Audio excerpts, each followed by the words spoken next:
형사사건에서 경찰 조사를 받으셨나요? 그럼 조사가 끝나고 피의자 신문 조서를 꼼꼼히 확인하셨을 겁니다. 서명날이 나기 전 내용을 수정할 기회가 있다는 건 대부분 아시죠? 그런데 혹시 이 조서를 나중에 따로 열람등사할 수 있다는 것도 알고 계셨나요? 많은 분들이 조사 당일 확인하고 끝이라고 생각하시는데 그렇지 않습니다. 경찰 조사를 받은 뒤에 정보공개 포털을 통해 조서 등사를 신청할 수 있습니다.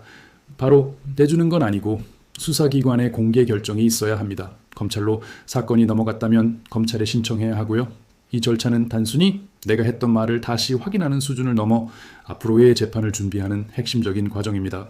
조서에는 내가 했던 진술뿐만 아니라 수사관이 어떤 의도로 질문했는지, 어떤 증거를 가지고 있는지, 앞으로 수사가 어떻게 흘러갈지에 대한 중요한 단서들이 숨어 있습니다.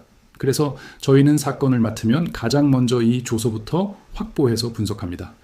의뢰인이 기억하는 내용과 실제 기록된 내용의 차이를 확인하고 진술의 일관성이 깨진 부분, 불리하게 작용할 수 있는 답변을 찾아냅니다. 예를 들어 절도 사건에서는 물건을 가져간 사실 자체는 인정하더라도 왜 그런 행동을 했는지에 대한 설명이 조서에 어떻게 표현되었는지가 매우 중요합니다. 성범죄 사건이라면 동의 여부에 대한 진술이 아주 미묘한 단어 하나로 유무죄를 가를 수도 있고요. 저희는 조서를 정밀 분석해서 이런 핵심 쟁점을 찾아내고 그걸 바탕으로 앞으로의 변론 방향을 설계합니다. 수사 단계에서부터 적극적으로 대응해야만 기소 자체를 막거나 재판에 가더라도 유리한 결과를 이끌어낼 수 있습니다. 이 과정에서 변호사는 단순히 의뢰인의 말을 전달하는 역할에 그쳐서는 안 됩니다. 조서에 담긴 수사기관의 시각을 읽어내고 법리적으로 반박할 지점을 찾아내야 합니다. 사건을 처음 상담할 때부터 모든 과정을 변호사가 직접 챙기며 사건의 큰 그림을 그리는 이유가 바로 여기에 있습니다.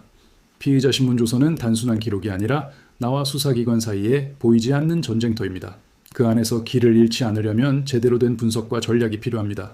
경찰 조사 후 어떻게 대응해야 할지 막막하시다면 조서 분석부터 시작하는 체계적인 조력을 받아보시길 바랍니다. 지금까지 법률사무소 아신이었습니다.